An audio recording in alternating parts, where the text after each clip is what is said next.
Right. Well, it has been since March 2016 since I posted a video on here. I apologize for that, for those of you that have subscribed and been watching.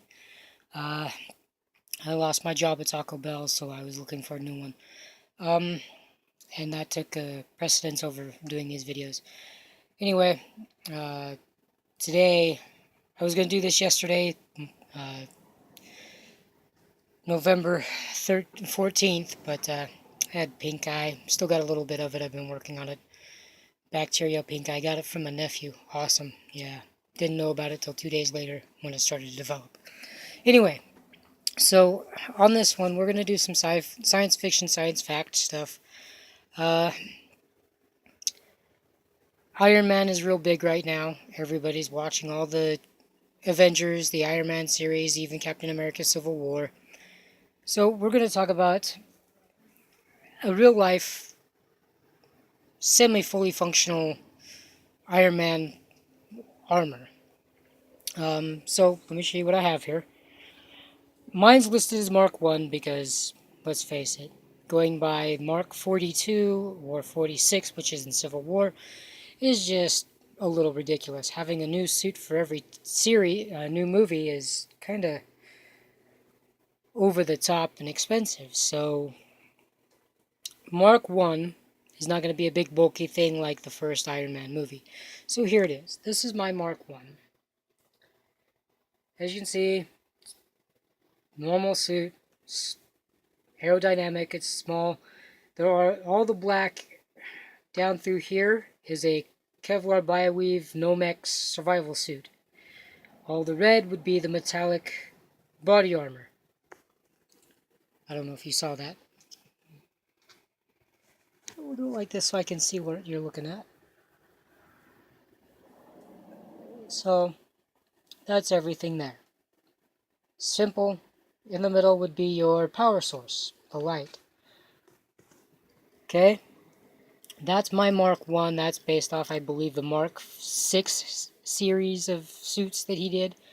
The Mark 46 series suit is the one that this next picture is going to be based off of. It's my Mark 2. Just 2. There's my Mark 2. It's a little big, I know. So I got a little bit of the helmet down here too. So you can see it's more armor. You see very little, well, you don't see any of the Kevlar Bioweave Nomex survival suit. But it's still under that. You need that. Why? It's cushion. Because, come on, let's face it. In Civil War, Brody Rhodes got his ass kicked and got a small cut across his spine, which made him paralyzed. However, you see Iron Man bouncing around off all sorts of things, falling twice as far as Brody did, and wasn't hurt. I mean, he took a nosedive in the Mark 1 armor right into sand and walked away unscathed. So, obviously, he's putting more thought into his armor than he did for the armor Brody stole, which is understandable. He wants to protect himself. Brody stole it. It wasn't complete. Anyway, so you need protective cushioning in this inside. Real quick, check out Nerdist. He's got a thing on Iron Man armor and why Iron Man doesn't get hurt. He mentions something about water, like the water around your brain, how it protects your brain from too much damage when you move your head side to side, or you stop a car real quick and you're caught by the seatbelt. Your brain has that cushion of water to smack into your forehead, into your skull. Anyway, things like that. So we won't get into too much detail, but check his videos out. It's awesome because science, and it is related to what we're talking about here. So the main thing, what powers Iron Man's suit is the arc reactor. I believe I talked about that in a previous video. I do have the drawing of it still. So, the arc reactor. And that's roughly about the size of what they use in the movie. However, we would shrink this down to maybe half of what that size is. If you had this sitting side by side, it would roughly stand about this tall. We want to cut it down to about 2.5, maybe 3 inches, which is doable. And because it is an arc reactor, it is scientifically proven, sorry, I can't talk today, it is scientifically proven to exist. I believe they do actually have one somewhere in Europe, possibly. I'm not sure. I'll have to look it up. But the thing is massive. I mean, it's about the size of a 747 main engine, the really big one and closer to the body of the plane. It's huge. We want to shrink this down to a more manageable size. However, arc reactors put out more power the smaller they are. We're talking 3 gigajoules per second according to Iron Man 1, or 3, whichever one he puts the new design in.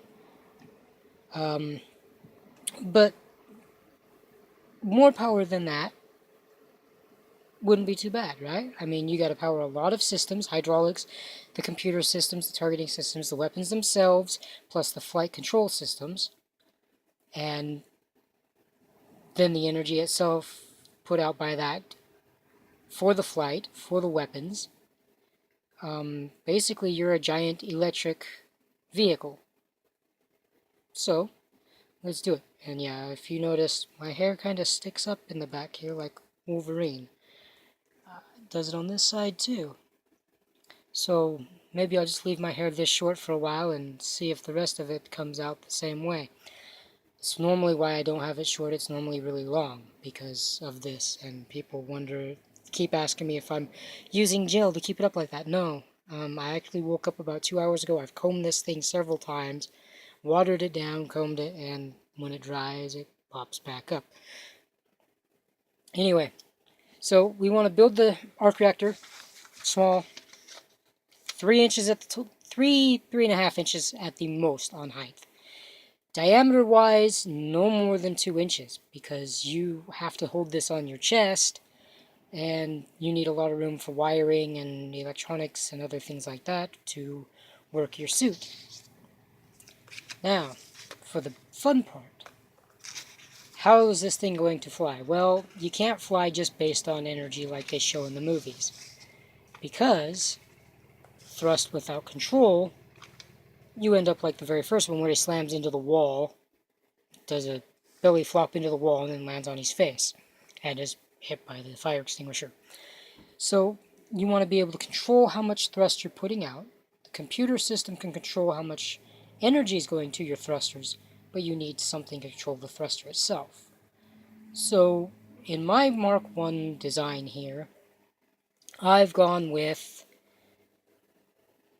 small jet engines. We're talking maybe this big at the most. It's about 2.5 inches, 2.25 inches. I mean, they're small. So you'd have them placed on the wrists, in your forearm on the wrist, the back of your legs, just below your calf, right along your Achilles tendon and your heel. But then we're going to need some to control forward thrust, hovering, and all that for when you move your arms and stuff to combat. So we're going to line some on the shoulder blades. They sit a little further out, and they can be vectored by a system of, well, you can figure it out, right? A little bit of hydraulic systems, vectoring, lifting the full back plate up and down for the shoulder blades. Much like you see in the Mark 46 armor, and I believe in the Age of Ultron armor. So, here's a quick look of what I've sketched out. So, we're going to use titanium as soon as possible. So for now, it's probably going to just be aluminum sheets. I'd prefer aircraft aluminum, the J2 type, but you go with what you can afford and what you can get a hold of. Anyway, thruster here at the wrist, on the forearm. Sits out a little further than the arm, but that's alright. I mean, you've got this full gauntlet, you can put your weapons in there, and it's going to be big and bulky anyway, right? Your arc reactor. We got here 3 inches by 2.5 inches We got 3 inches in diameter and 2.5 inches tall at 3 inches at the top, 2.5 inches tall, and 2 inches at the bottom. So that's your arc reactor. And then it breaks down to what is what here. Your back piece on your shoulder blades. These little plus marks, these doors open up to vector your thrust nozzles, and you have maybe 3 to 6 per side. Side view, it's not going to sit at an angle like that. It's actually going to sit flat right along the wrist. And this part of the gauntlet is going to have to come out more for your van braces here, but that's all right. In the foot, as you can see, there's the back of your calf. It runs straight down along the back of the calf, right next to your heel. All right? Microjet engines is what I'm calling these. They're tiny. You'll have a total of 8 per suit. Simple, right? And then all you have to do is make small adjustments with your body to maneuver your system, to maneuver yourself. Just like on a hang glider, you move your feet down and you pitch up. You move your feet up and you pitch down. Just like the wings on a plane, the ailerons. If they go up, the back of the plane goes down and the front of the plane comes up. Why? Because air hits that and pushes it down. If it goes down, the air hits that and it flings the top up. I said that backwards. If it goes up, the front of the plane goes down. If it goes down, the front of the plane goes up. That's what I mean. The aileron on the back tail rudder, the dorsal rudder, if it moves to the left or to the right, well, you move it to the right. Looking at it this way, if it moves to the right, the plane is going to move to the right. If it moves to the left, the front of the plane will move to the left. Simple aeronautics. Simple physics. Easy stuff to figure out, to work with. So if you move your feet down, point them down, you're going to arc like this, which is going to sit you this way. So you have to flip your feet straight, and you'll do a vertical dive. If you angle your feet slightly upward, maybe like so, arcing your back, you'll jet upward. Straighten your body out, and you'll do a vertical climb, horizontal climb, whatever. To spin, all you do is twist your body. You'll continue to do a roll. You see this a lot in a lot of dogfights, Star Wars movies. Let's roll, says Anakin, and he rolls and dodges laser fire and stuff. But it's simple. You move your feet to the left, you'll arc to the left. You move your feet to the right, you'll arc to the right. It's just moving your legs or your hands. Since your arms are considered the wings of this system, you'll use that. Now, the main problem with this is, what are you going to use as a fuel source? Well, that's the arc reactor. The other thing is, you're going to need a lot of heat shielding where these engines sit. On top of the heat shielding, you're going to need a lot of rubber, a lot of cushioning, and then your main clothing that you're wearing for cushioning as well.